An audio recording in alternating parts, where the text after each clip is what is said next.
అందరికీ very good morning. ఆ రెండు విషప పత్రికల్లో ఈరోజు వచ్చినటువంటి వార్తల్లోకి వెళ్దాం. ఈ వార్త చూడగానే అందరూ అనుకుంటారు చంద్రబాబు నాయుడు గారు తెగ పెట్టుబడులు తెచ్చేసి ఆంధ్రప్రదేశ్ రాష్ట్రానికి అసలు ఈ 11 నెలల కాలంలోనే ఆంధ్రప్రదేశ్ నెంబర్ 1 స్థానానికి తీసుకెళ్తున్నాడు అని భ్రమలోకి వెళ్ళే విధంగా రాస్తారు వార్త. చూడండి, రాష్ట్రంలో పరిశ్రమలో జోరు, 32,271 కోట్ల పెట్టుబడులు, 35,371 మందికి ఉద్యోగాలు. చంద్రబాబు నాయుడు గారు ఏదైతే ఆయన అధ్యక్షత జరిగిన దాంట్లో ఆమోదం తెలిపారు అనేది ఏదైతే హెడ్డింగ్. అలానే చూస్తే ఇక్కడ ఈనాడుకు వచ్చినప్పుడు చూస్తే 33,000 కోట్ల రూపాయల పెట్టుబడులు, రాష్ట్రంలో 34,000 మందికి ఉపాధి. లోపలికి వెళ్ళి మ్యాటర్ చదివితే వైకాపా ప్రభుత్వ విధానాలతో రాష్ట్రం పెట్టుబడిదారుల విశ్వాసాన్ని కోల్పోయింది, పారిశ్రామికవేత్తలను తిరిగి రాష్ట్రానికి రప్పించేందుకు ప్రభుత్వం చేస్తున్న ప్రయత్నాలు ఫలిస్తున్నాయి అని చంద్రబాబు నాయుడు గారు మరొకసారి అబద్ధం చెబుతూ జగన్మోహన్ రెడ్డి గారి మీద మరోసారి విషయం చెబుతూ జగన్మోహన్ రెడ్డి గారు అన్నప్పుడు అసలు ఏం పెట్టుబడులు రాలేదని చెప్పి ఒక తప్పుడు సమాచారాన్ని ప్రజల్లోకి తీసుకెళ్లాలని. అలానే ఈయన అధికారంలోకి వచ్చినాకంటే 11 నెలల కాలంలో 6 సార్లు ఏదైతే SIPB సమావేశం ఏర్పాటు చేసిందంట, 4,95,000 కోట్ల పెట్టుబడులకు ఆమోదం తెలిపిందంట. మొన్నే కదా ఇప్పుడు 8 లక్షల కోట్లు ఎంత అన్నారు, మళ్ళీ ఇప్పుడు 4.5కి తగ్గించారేంటి? మొన్న ఆల్రెడీ 5 లక్షల మందికి ఉద్యోగాలు అన్నారు, ఇప్పుడు 4.5 లక్షలు రాశారు. ఇప్పటి వరకు ఒకరికి ఉద్యోగం ఇచ్చింది లేదు. రాష్ట్రంలో అంటే పారిశ్రామికవేత్తలు ఆసక్తి చూపిస్తున్నారంట. ఏంట ఆ కంపెనీలు అని చెప్పి దాంట్లో చూస్తే డెక్కన్ ఫైన్ కెమికల్స్ అని, ATC టైర్స్, అలానే చూస్తే డైకిన్, అలానే భారత్ ఎలక్ట్రానిక్స్ లిమిటెడ్, ఇలా ఉన్నాయి. ఇదంతా ఈ కంపెనీలు జగన్మోహన్ రెడ్డి గారు ఉన్నప్పుడు వచ్చినాయే కదా, మళ్ళీ కొత్తగా ఇప్పుడు చంద్రబాబు నాయుడు గారు తెచ్చేది ఏంటి, దానికి మళ్ళీ ఆమోదం తెలిపేది ఏంటి?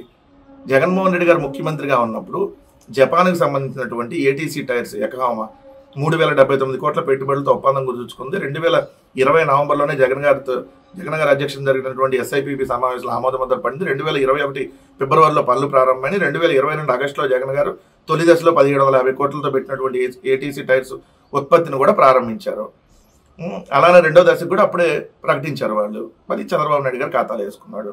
అలానే చూస్తే డైకిన్ సంస్థ శ్రీ సిటీలో డైకిన్ సంస్థ దక్షిణాదిలోనే అతి పెద్ద ఎయిర్ కండిషన్ తయారు యూనిట్ను 2022లో జగన్మోహన్ రెడ్డి గారు ఉన్నప్పుడు మొదలుపెట్టింది. 2023 నవంబర్లో ఉత్పత్తి కూడా ప్రారంభించింది. 1000 కోట్లతో 75 ఎకరాల్లో యూనిట్ ఏర్పాటు చేసిన డైకిన్ ఎక్స్పాండ్ చేయాలని చెప్పి జగన్మోహన్ రెడ్డి గారి ప్రభుత్వం దగ్గర మళ్ళీ ఇంకొక 33 ఎకరాలు కూడా 2024లోనే కొనుగోలు చేసింది.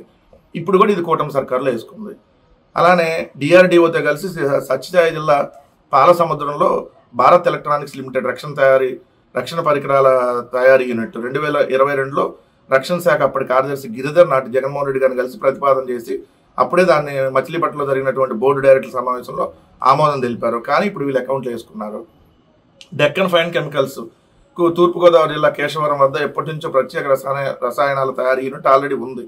కానీ ఏలూరు జిల్లా వట్టిగూడిపాడు దగ్గర మోహన్ స్పిన్టెక్ 2007లో అప్పటి రాజశేఖర గారి టైంలో యూనిట్ నెలకొల్పింది.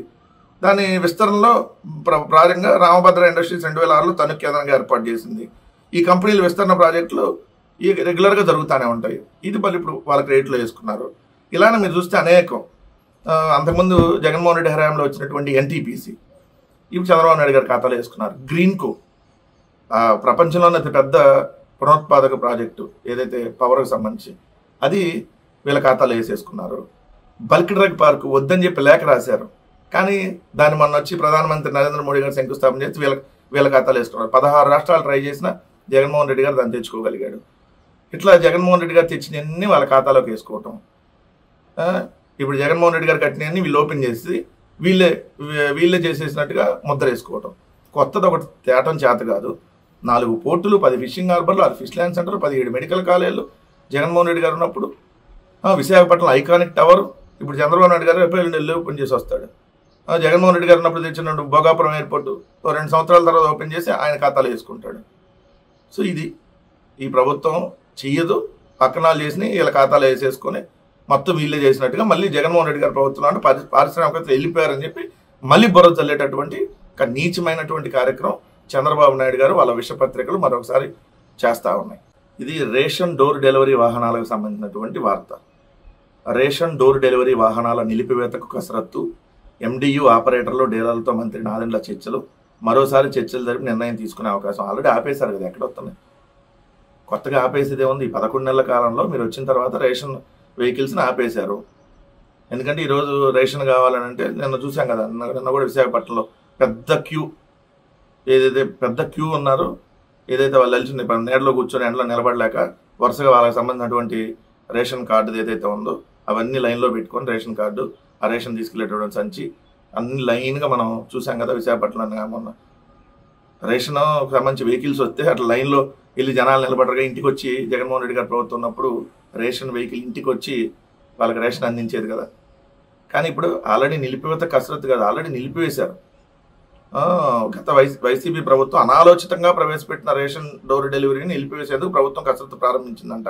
ఇందులో భాగంగా పౌర సరఫరాల మంత్రి నారాయణ మనోహర్ సమక్షంలో ఆ శాఖ ఉన్నతాధికారులు గురువారం రాష్ట్రంలో రేషన్ డీలర్ సంఘాల ప్రతినిధులతో, ఎండియు ఆపరేటర్ల సంఘ నాయకులతో విజయవాడలో సివిల్ సప్లైస్ వాళ్ళు విడివిడిగా చర్చలు జరిపారు.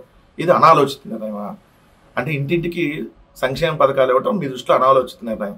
రేషన్ వెహికల్స్ పెట్టి రేషన్తో ఇంటింటికి రేషన్ అందించడం, రేషన్ వెహికల్స్తో రేషన్ అందించడం అనాలోచిత నిర్ణయం. ఇంటింటికి పెన్షన్ అందించడం మీ దృష్టిలో అనాలోచిత నిర్ణయం. ఇంటింటికి ఫ్యామిలీ డాక్టర్ తీసుకురావడం మీ దృష్టిలో అనాలోచిత నిర్ణయం.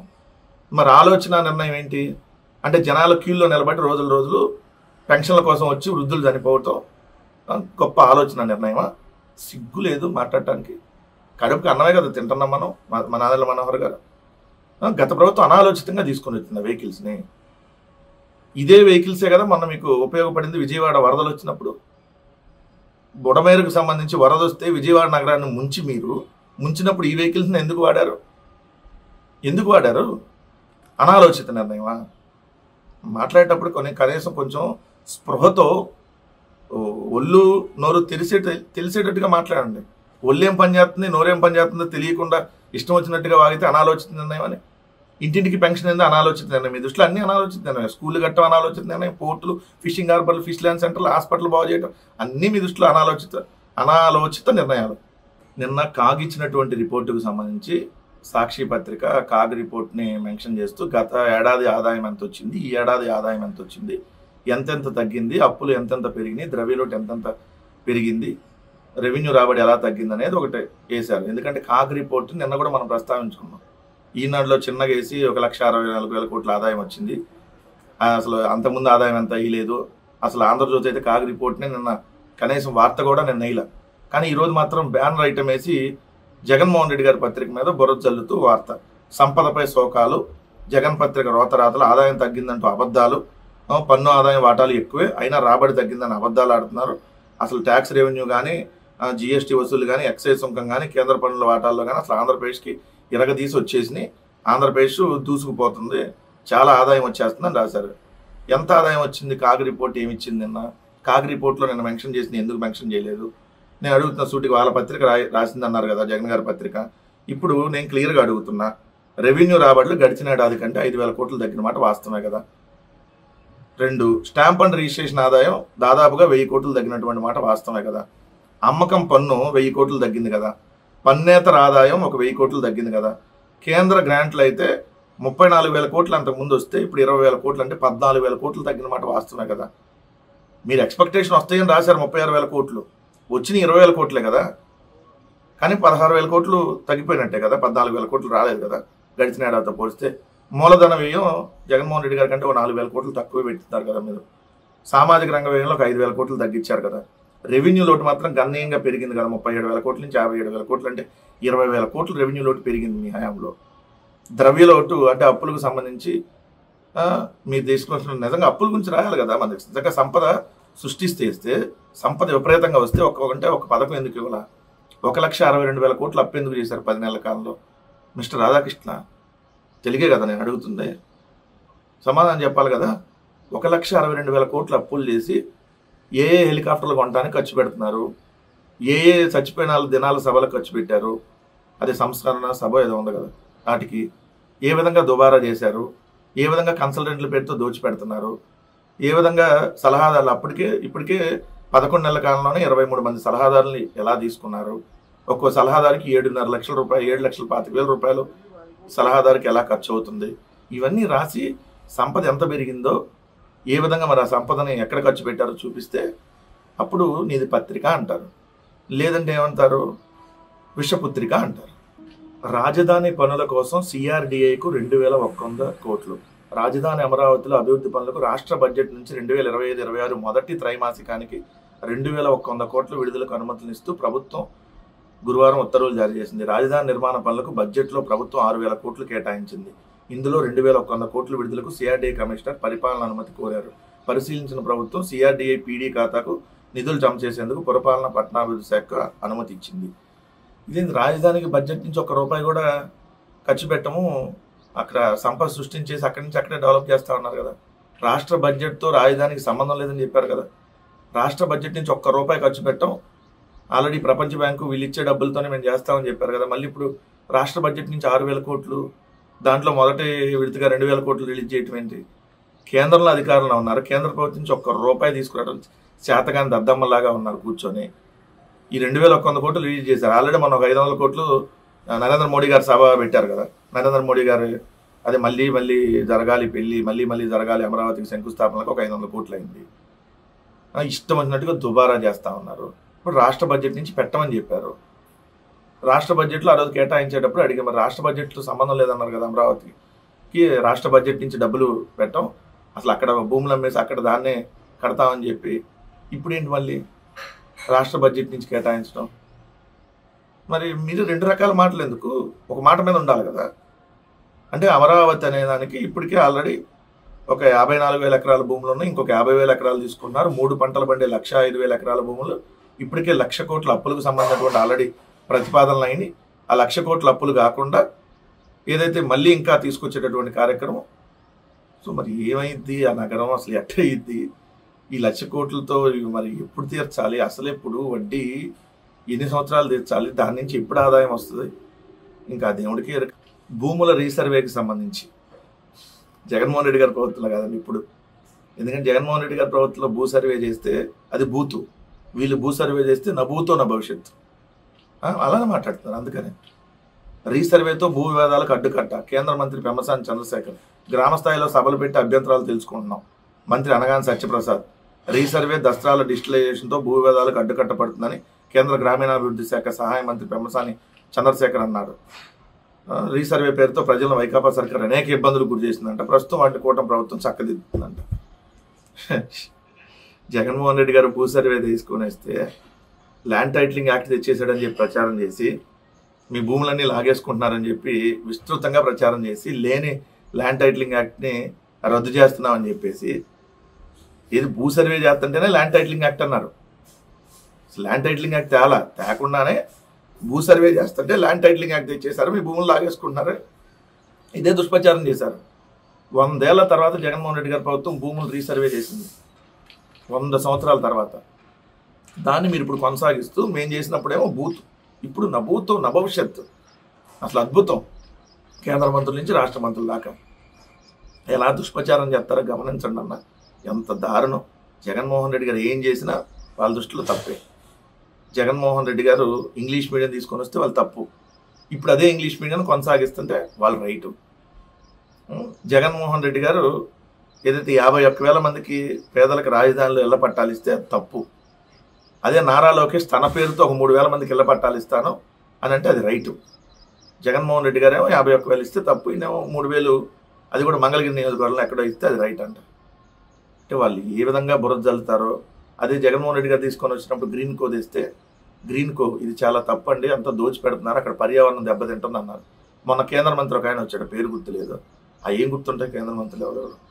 సో ఆయన ఇది చంద్రబాబు నాయుడు గారు క్రెడిట్లో వేసాడు, చాలా అద్భుతం గ్రీన్ కో అంటున్నాడు.